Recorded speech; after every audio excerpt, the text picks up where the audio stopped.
Welcome back, my friends, to the sweet spot where IT leaders share the insight with other leaders and others that want to lead. My name is Carlos Vargas, and as in every week, I have my two co-hosts, Howard Holton and Paul Lewis. Hello, hello. Hello, hello, hello, hello. So wait, I didn't realize that. Echo again.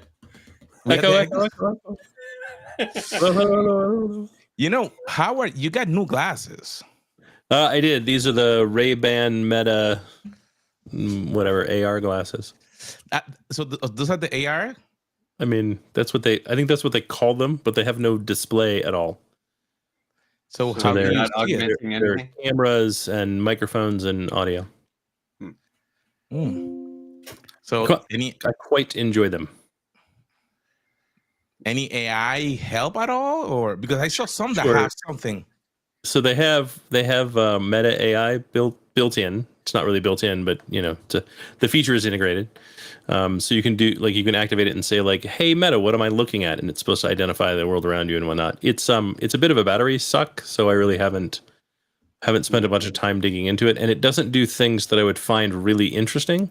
Like I can't look at a shelf. Like I could take a picture of a shelf of things, like books as an example, and upload that to ChatGPT and say, "Hey, give me the titles of all the books in this picture," and it would do it. And I can't do that with the Meta AI, which would actually be useful. So I haven't really figured out how, like, where the usefulness of it kind of lies yet. Right. It's just early, maybe. That feels like Yeah, something that could be integrated. Yeah. Yeah, they're constantly making changes and updates to it. It was part of my buying into the Meta ecosystem with the Meta Quest VR headset. Oh, cool. Should we be buying a Meta phone and changing to a Meta laptop? No. I've hit the limit on how much I can trust Meta to not totally mess with my stuff. I see. Got it. So you don't put all your eggs in a single basket. I try to avoid it, Right. So you're a does he- multi-cloud fan versus a single cloud fan? That is true. That is true. I'm a multi-cloud fan instead of a single cloud fan. Especially because Azure had 2 outages this week so far. Right. Wow, that's a lot. It's a lot of outages in 1 week, right? I think it was Monday. All the admin portals were down, and then yesterday, Entrada provisioning was down, which is a pretty big outage. I think it was a little rough for them this week. Not CrowdStrike rough, but rough nonetheless. Change management issues. Yeah, I was gonna ask that. I mean, yeah, probably. I didn't read the after action on them to know, but that tends to be what these things kind of are. I mean, at some point the scale is so significant.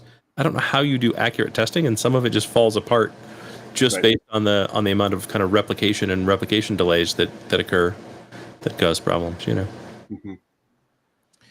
So with AI and outages, any interesting things in this last week? I've been out, so I don't know how I survived, and my wife didn't say anything, but I did not touch a computer for a whole week.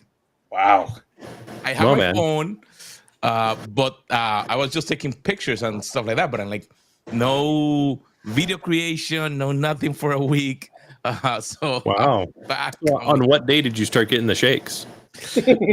I actually Sunday night to Monday a little bit. So I had to do something a little bit on the iPad, and I tried, but I'm like, the internet too slow. So then I'm like, then when I arrived, I was up by probably like 5 o'clock in the morning. My first video was posted by like 9 o'clock in the morning, created, edited, ready to go. So you haven't been watching my socials then? You haven't seen the 10 city tour I was just on? Wait, 10 city tour? Yeah. Oh, wow. If you're watching, you would know. Yeah, I was out. I'm completely out. I mean, I didn't pay any attention because I didn't see any of those cities being Denver, so I just was. It was a Northeast U.S. tour, so it is true. Oh, There's none of them are important. So what were you doing? Quality time in Greenwich, Stamford, Providence, Philly, just outside Boston. I was doing a tour. I was on the Amtrak 3 times. That tells you something. Wow, sounds painful. I was tracking, I was flying, I was Ubering. It was a whole deal. I went as far Jeez. as Chicago and as south as Boston. It's kind of the range of cities.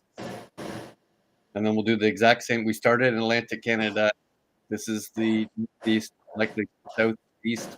We do central. We'll likely do west. This is going to be a large tour on what topic would you think it is? If you were to think of all the potential topics of events that we'd be speaking at, could you narrow it down to one? AI? AI is correct. Good call. Good call.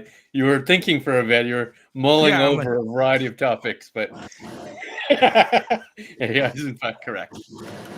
It was interesting. We've done, I don't know, we're at 10 or so, 12, I don't know. There's a lot. And certainly, we have partners in the region, and those partners bring in people.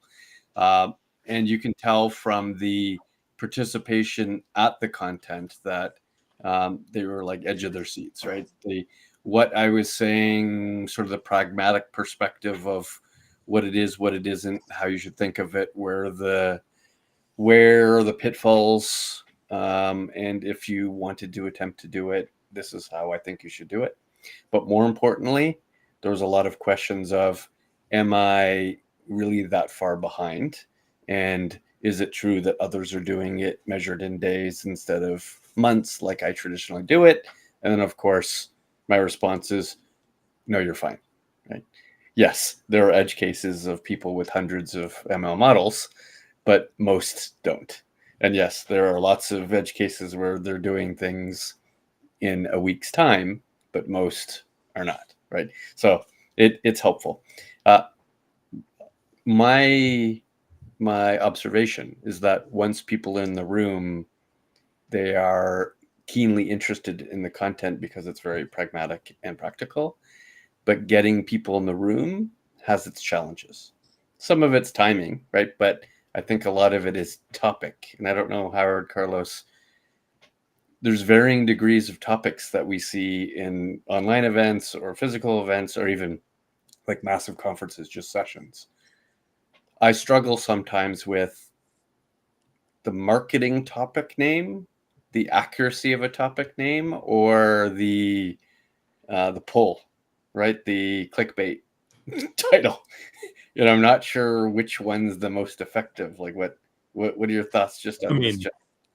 I mean, the clickbait is by far the most effective. Like, it's not even close how effective the clickbait is in comparison. The challenge overall, though, is clickbait is only clickbait if you don't meet the promise of the title. If you meet the promise of the title, it's not really clickbait. Right.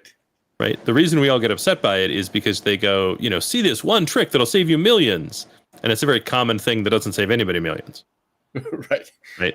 Like, the common thing to save you millions is, don't have a building. Well, that's not really reasonable for everybody, or some ridiculous piece of advice. Sell your 30 properties. Okay. Right. Well, like it's, so how to save money owning a yacht. Don't own a yacht. I was going to say that's that. actually pretty good advice. As someone that's owned many boats, that's pretty good advice. Boat means break out another 1,000. I'm finding that's also the definition of Jeep, by the way, but that's just empty every pocket. So I think that one of the details that with the launch of AI, of generative AI, because that's the other thing. We have had AI for a while, but when Gen AI came to the market, there had been so much disinformation. And I think that in one of the podcasts, I don't know if it was Howard or you, Paul, that mentioned that corporations then were, okay, wait, there's too much. Is this true? No, can I do it? Will it cost me too much? That I think that probably in the enterprise space, because it takes a lot more to implement the technology or the solution. Some of them have gone, okay, will this be true? Is it real? Versus when you look at the small businesses, they're they just saying, okay, can I pay it for a month and try it? If it works, I use it. If it doesn't work, okay, I turn off the subscription. And I think that that's one of the big challenges that probably the enterprises are having. That when a leader goes or an executive go and see, oh, this gonna be an event, will that apply to me? Can I really leverage it? Or like you mentioned, will I be too off that I need to wait for someone to come and rescue us from this hole that we're in? You could not be more spot on. That's 100% true. So when the people are in the room, I would group them into a mostly misinformed as a general philosophy. Yes, there are outliers in the room. People who are well read have attempted, at least on the consumer side, trying some things, right? Or there's a bank in the room with $1 billion of IT budget and therefore have hundreds of people and tried lots of things, right? Those outliers exist. It's not most people in the room. Most people in the room, because of the news feeds they're getting, they're seeing, I gotta build something that it's easy to implement my own enterprise LLM, that there's very little risk. That's the news feeds that they're receiving. So as I'm attempting to reinform them of, like the distinct difference between the consumer implementation of GPT and an enterprise implementation of GPT, how important it is to not just ground this as an example, but to put in pre-processing. In other words, is this an appropriate question to ask? And then a post-processing, is this an appropriate answer to give, right? Those are important in an enterprise setting, where way less important in a consumer setting, right? And I give them the Weather Network example. If you download the Weather Network app, and they have a cool little Gen AI tool, and you can ask it any question. You can say, what's the weather in New York tomorrow? Or do I need to wear rain boots? And it'll tell you. But it'll also answer any question as GPT would in the voice of Hulk Hogan, and it will. And people take snapshots of inappropriate questions and tweet them out. That's a problem, right? So you've got to think about what the real impacts are there. And I'm not sure, it's a combination of disinformed and misinformed, but I'm not sure which one is true, is mostly true. I don't know, Howard, are you seeing that too, or else? I mean, so there's a few endemic issues that are going on. The first is there's blood in the water. And by that, what I mean is anytime consultants have the ability to make money off the problem, they're going to make money off the problem. Right? Not the solution. Let's not get it wrong, right? The problem. Right? So you have an awful lot of, if I give you the solution tomorrow, the tap is turned off, can I stretch the solutioning out an additional 6 months, 8 months, 9 months, make some money off of this? It's not ethical, but it happens constantly. Anyone that's ever been on the buyer side is going to recognize that as the song of their people, right? The song they're stuck with. Oh, crap. Do you hear the sirens in the distance? There's a consultant walking up, right? It's really, really frustrating. They're not all built that way, but that's one of the problems. The second is, while there are massive organizations that are able to move really, really quick and capitalize on this stuff really, really quick, I guarantee none of those organizations are capitalizing organization-wide. Right? They're capitalizing in very small, very targeted, very pointed ways where they can act with agility, with an attitude of move fast and break things. Because you just can't scale that way, because 51% of the organization is in leadership. 51% of the organization doesn't touch the thing. Right. Their job is to manage. And that's not how you move fast. That's not how you scale globally. You just cannot do it. I love the tone of your voice when you say manage. That's a twang to it. I didn't spit when I said it. I was very nice. Sign of the devil. Right? Those two things combine to really create this level of kind of gridlock. So no, I'm not always going to get a straight answer. No, I'm not always going to get clarity. No, I'm not always going to get the things that allow me to have confidence that I can scale and build and grow. I have 800 stakeholders in global projects. You can't get through 800 stakeholders efficiently, effectively, quickly, and with good positive results, because 800 stakeholders also drive you to a level of kind of democratic mob rule that also brings you down to the lowest common denominator, not the exceptional. Right. And so if your goal is to do those things and do them quickly, one, it's the onus is on you to educate. Not for someone else to come in and be the holder of knowledge. Right? That doesn't mean you have to be an expert. Doesn't at all mean you have to be an expert, but you have to have a level of understanding to know what's real and what's not. Right. And until you get to that point, don't make a decision. Go get more information. Go talk to more and more and more people. Find more sources of information, more sources of kind of reality, and start putting them in boxes of, this doesn't actually sound deep enough. This actually doesn't sound like they really know what they're talking about. They keep repeating the same 7 buzzwords over and over again, right? They only talk about it one very specific way because they're speaking from rote rather than speaking from understanding. And then really think about, like, you have to be introspective about your organization, its maturity and capabilities, and be able to really hone in on what makes sense for my organization to actually do, to actually accomplish. What am I going to be able to get done? Yep. Right. And be really truthful and honest with yourself. And who are my people and where are they and what are their capabilities and what's their kind of maturity within the space? And then finally, this is a distraction right now. You're not, there's no way you're staffing completely within your organization to make this an organization-wide change. It's not affordable. It also would be ridiculous. It's still a little too early to do that. So as a distraction, how much distraction can I afford? And what does that actually look like within my organization? Yeah. Again, you're just as spot on as Carlos. What I actually use the statement, you need to zoom out, because you're way, way focused on building applications. And I understand why, because all of the things you're hearing from vendors, especially the hyperscalers, is here's an amazing tool set for you to build something cool. Enterprise search, chatbot, right, whatever it happens to be. And my suggestion is, I think you're hyper focused on something when you really need to be zooming back out to the other stuff. And I agree with you. The key of that other stuff is educate, right? Is maybe define some learning paths from chairman of the board to administrative staff of things they should probably know, things they should probably protect themselves on, right? And maybe, yeah, you should have a capability set for build that's making the tools available, doing demos. But what everybody tends to also forget is the use, right?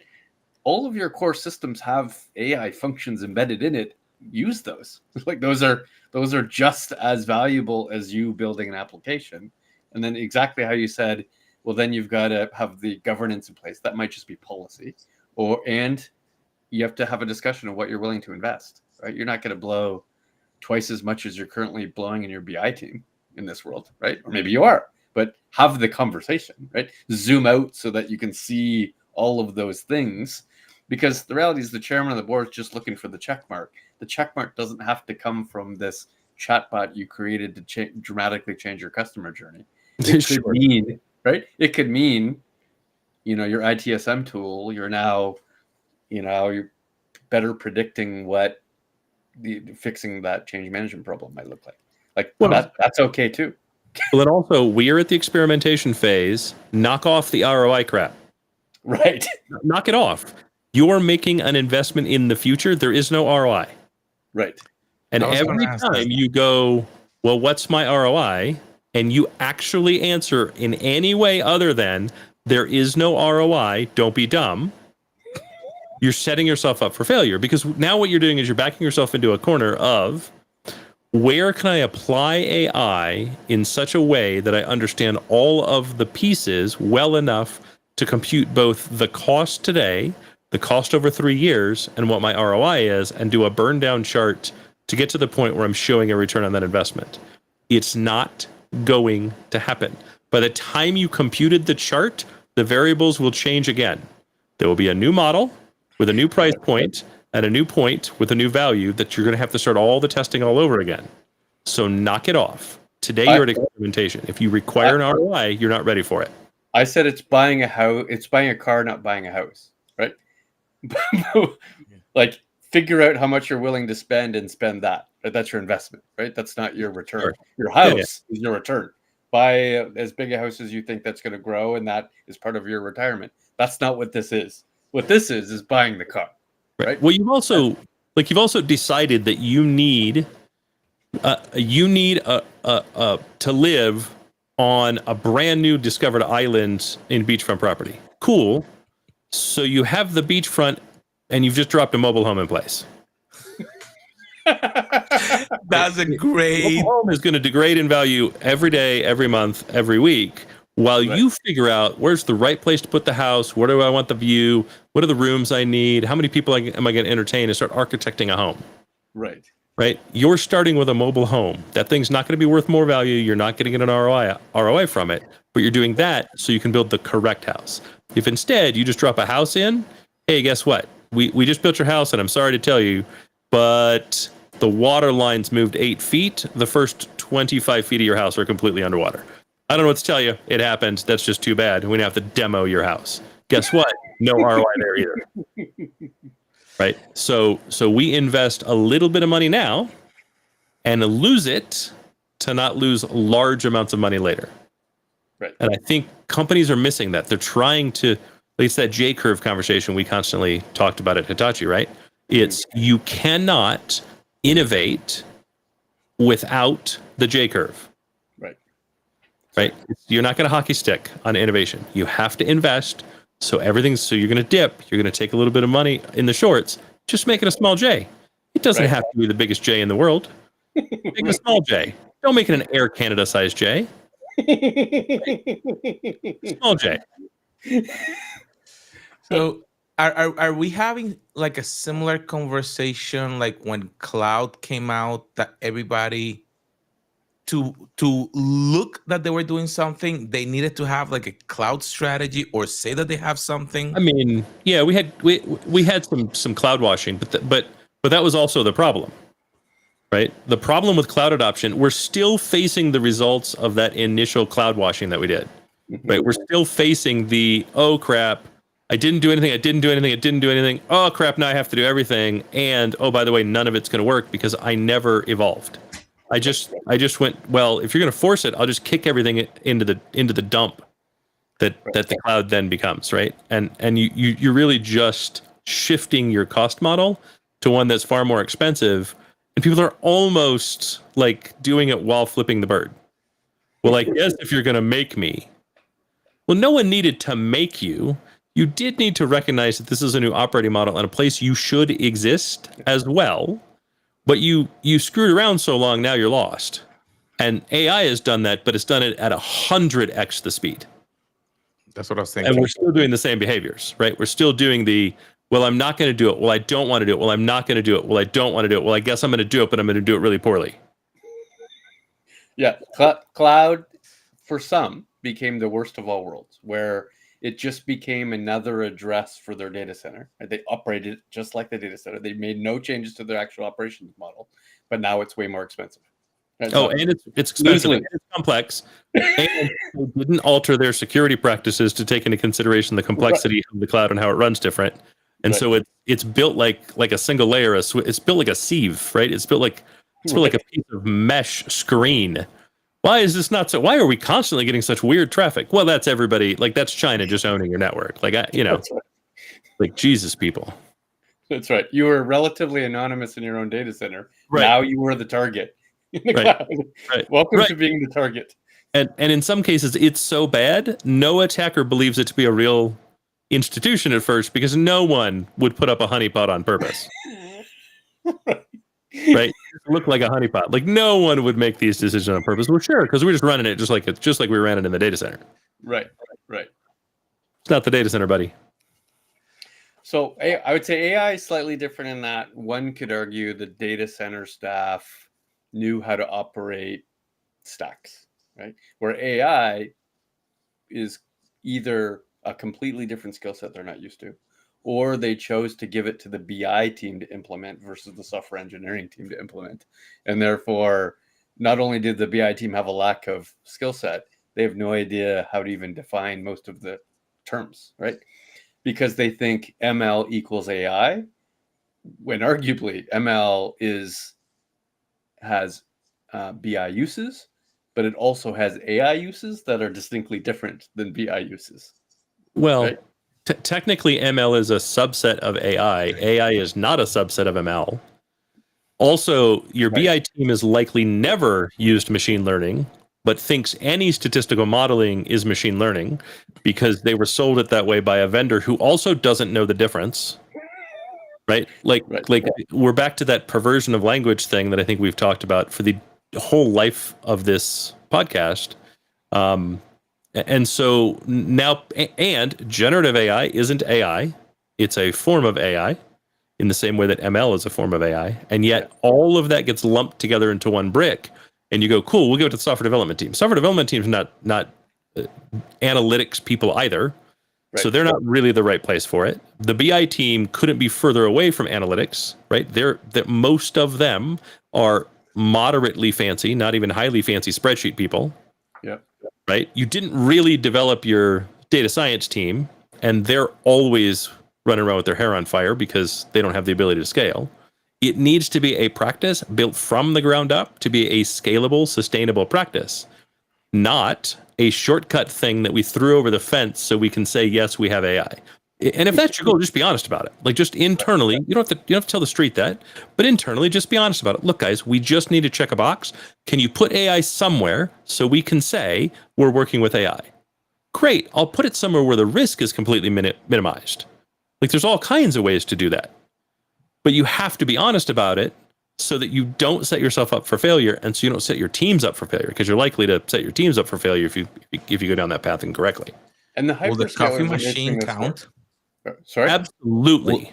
Will the coffee machine count so they can just check the box? Absolutely.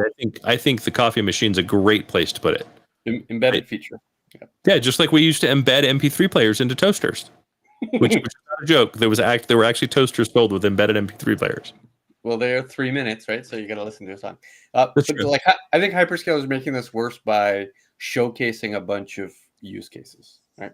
So I'll have a workshop with a customer, and we will whiteboard 400 use cases to which they've either read about or they have on their own, and you start to put them in buckets, and it becomes very clear that 350 of them are just dashboards, like barely analytics. And I guess you could put it under the analytics category, but it's not, right? Then the next 30, are sort of classic machine learning, classification, segmentation, right? Regression testing. Not a lot of complexity, algorithms one could use out of the box, not a lot of tuning. Then you get down to the last 20, 15 are either not applicable to their business, or they don't have the appropriate data to train it, or it's just too big. Like it's a monster thing. And yeah, there's no ROI, but they also don't have millions of dollars, right? So it's both of those things. So you narrow it down to 5 that actually is applicable, right? But it took hours to get to the point where you're going from this isn't really AI to these are the 5 that actually are AI. Let's try to do something there. Right.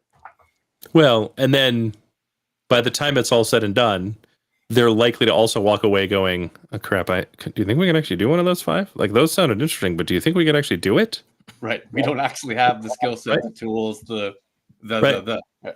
Right. And 6 people from the customer walk out, and 4 of them look to the 2 that were making the decisions, and they go, we really can't do that, right? like I get it, but you don't realize we don't actually have that capability in-house that you thought we had. So eventually we could do it. Do you want us to target to be able to do those 5? Like I'll give you a plan on what I need to put in place before we can kick off those 5. Right. And that's kind of another part of the frustration, right? Is in order to do this stuff well, and in order to be a good consultant, a good advisor, right? Customers also have to realize there's a responsibility on their side, and they kind of have to step up to the plate and go, cool, we're actually going to be realistic about this. We want an outcome. I don't want to throw good money after bad. In order to do that, we all have to be really transparent and really honest about where we are and what we're doing and what we want and what we expect and what our capabilities truly are, and then be willing to shore up our side. And if you just say, well, we'll just get the consultant to fill that in, you're going to end up in the same position because you can't pay a consultant forever. Sorry, you shouldn't pay a consultant forever. At some point, you should be expected to run that thing. Right. Yeah. And if You all need to you've obtain done the is skill. say, I'm just going to invest in consultants, nobody goes, hey, I'm going to give you $100 million a year forever, and you're just going to do this. Right. That's called outsourcing. And that's a different podcast altogether. So if we narrow it down to the 5, would you as a CIO, CTO attempt to learn, understand, implement it yourself? Or would you attempt to look at the ecosystem of partnerships and say, I need somebody to help me? And then if the answer is that, in what respect? What's the help? I'm going to learn and understand myself. I am not going to attempt to implement myself, right? I'm going to learn and understand, and then I'm going to find someone that I can partner with that can help kind of shore up the pieces that I need, train my team, equip my team, tell me who I need to onboard so I can then run and own it myself.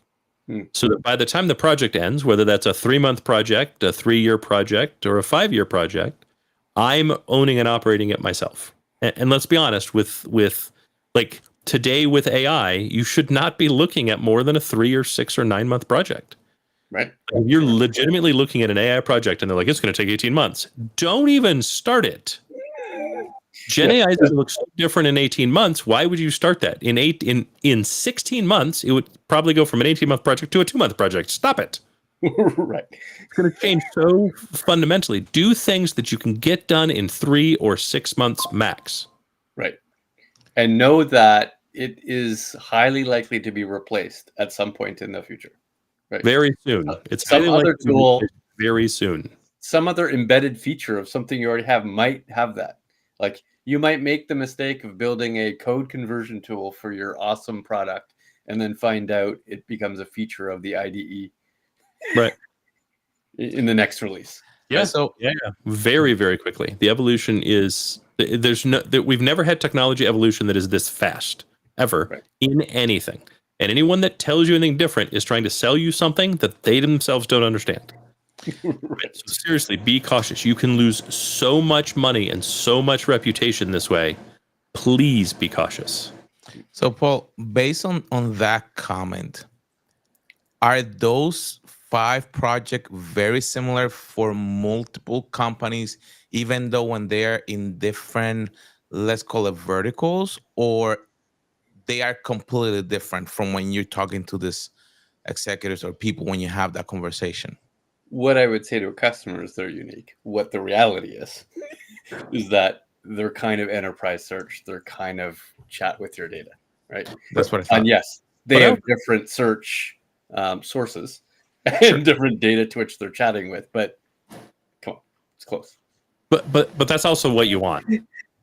Right. Like one of the questions I would ask, you get down to those 5, one of the questions I would ask of the vendor before we even left the room is what is my what should my expectation be around accelerators for those 5 use cases? Right. Do all 5 of them have accelerators? Does one of them have an accelerator? If I should expect it with one, which one? Right. Right. An accelerator is the 80th percentile is already done, and then you're just adding on the 20th for those who aren't familiar with that term. Yep. Right. And ideally, those 5 probably have accelerators. Like you probably should be able to expect 3, 4, or all 5 of them to have accelerators at whoever your partners are. Right. That is a good thing. Don't see that as a bad thing. This is AI. It is experimental. Dear God, follow in the footsteps of those that have come before. Don't think you need to be a snowflake.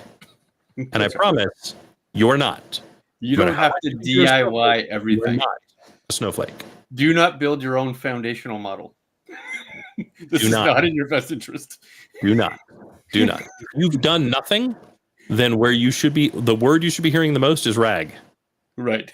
Exactly. Right? So, like, is RAG a forever solution? Absolutely not. Is RAG an infinitely scalable solution? Absolutely not. Is it a solution for your first 5 projects? It absolutely is. Correct. Be okay with the 20-year innovation of foundational model and then just ground it as appropriate. Right. Don't try to build your own or attempt to even tune it yourself because you do not have the skill set to do so. But plus, you don't know enough yet to even know what's good and bad, to even know what's effective and not effective, to even know what makes sense and what doesn't make sense. Start with RAG, worry about your onboarding and offboarding steps. I wouldn't even spend a lot of time trying to figure out which is the best model for the use case. You can change a model out. Models are not impossible to change. They're not even hard to change anymore. And the expectation has to be that you will change the model because the advancements are changing so quickly. Right. Right. So worry much more about your onboarding and offboarding. How do I make sure that I'm getting the right information in and the right information out, and it matches my governance, and it doesn't increase my liability, and it reduces my risk, right? Like, make sure those things happen. Spend far more time there. Get RAG so you can work with your data. Work with whatever model makes logical sense at the time, at the moment, but spend far more time on onboarding and offboarding the system, and you'll get a far, far better result, and you'll likely save a tremendous amount of money. And I promise you will know the point at which you must train a model, and you will know the point at which you must build your own model from scratch. You'll know. It won't be a question. And that's a lot of build advice, but I really push embed, right? I really push get your chops, especially your prompt engineering chops, in the Tableau feature set, in the Einstein AI, Sure, in Salesforce, in sure, Joule, but in SAP. Right? I think it's two sides. I think you have the educate your environment by using those things that are already embedded in your tools, so you can start to make that part of the language of your company. Right. Right. But then you also have the build things, and you need to do these things in parallel. You need to be educating your workforce in what AI can do, both good and bad, both strengths and limitations, while at the same time your build teams are starting down that path. And if you do that in concert, and so your goal is at the point at which my organization speaks AI and is comfortable with what it can and can't do, I want to release our first tool, then you'll actually give your teams enough time to do the design, to do the architecture, to do the learning and understanding necessary to make sure they don't do huge missteps that destroy trust inside and outside maybe your organization. So the question is, should they be focusing on something external or something internal? Absolutely not external. Absolutely unequivocally external and internal only. Please do not change your customer journey on something that's 67% good. Or, I mean, 67 sounds a little higher than what I've seen from most companies. That is a problem. Right? I always say this. In an enterprise setting, the answer is always 7. It's not sometimes 5, sometimes 6, and sometimes 7. It's always 7. Yeah. Internal.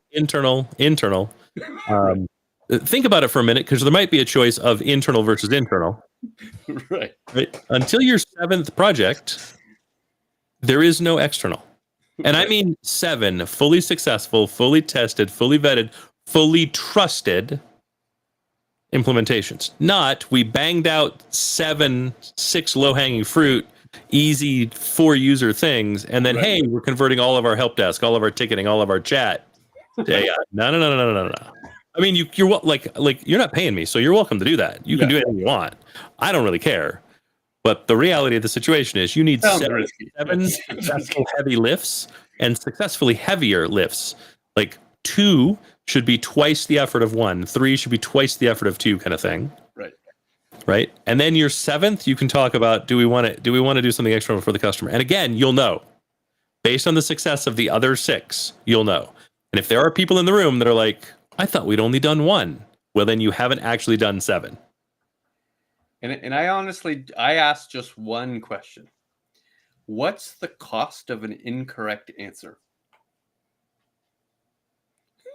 Because if that's measured in millions and tens of millions, internal use case sounds better. Yeah. And probably not only the answer. What will the answer look to someone else? Right. Because you could say, like you said, is responding with the voice of Hulk Hogan and giving a wrong answer for the weather. How much is that affecting the credibility of the correct answers that actually come from that tool? That all that they have to do is just lock it down so it doesn't respond with that. But that's why I said, like, onboarding and offboarding is where you're going to find your value. Yeah. Right. So what is the damage to you if you become the next internet meme? Right. right? Because that's where it's going to go, right? Like, and how good are you at transparency? How good? Because I promise, you switch to an AI bot the second someone finds out about it. Not only do you become the meme of the week, but now you become the, ooh, we didn't tell anybody we were using AI for this. Now everybody knows we're using AI for this. Do they still trust us? Right. And then you become a target of testing. Correct. People will now go to you to see the limits of this implementation. Yeah. That's true. And God forbid you laid off your help desk team, or God forbid you laid off your CS team, or rapidly downsized, and you're operating at 10% of what you did before, because you will turn off that AI bot. Right. You just turn it off, because that's the only opportunity. There is no other option. And now you have 10% of the people that were necessary to deal with the load that you actually have, or that you actually had hired before, which were still only about 70% of the people that you needed to deal with the load that you had. Right. And, oh, by the way, all of them are mad. Right. Because you betrayed their trust. Yep, of course. Right. So really, again, 7 internal projects that are large enough that every stakeholder in the room, when you're talking about the external one, has heard of all 7 and is happy about all 7. Right. Yeah. Well, all right, Carlos, I think that was a healthy conversation. That was a good, and I think that the whole idea of zooming out, like you said, sometimes we get so deep because someone is saying, oh, we need to do it so we can compete against them. And you haven't realized that, hey, your data may not be ready, or your processes are not ready, or you're taking the wrong approach. Like, you're thinking of putting that bot outside when you need to start with something smaller inside, so your team get comfortable, so you start realizing what you have to do. Make sure that you actually get experts, not someone that tell you, like, buy this little widget and it will solve your problems, because I'm the only one on the internet that have the answer, like they said. So my friends, make sure that you share, you subscribe, and we'll see you on our next episode.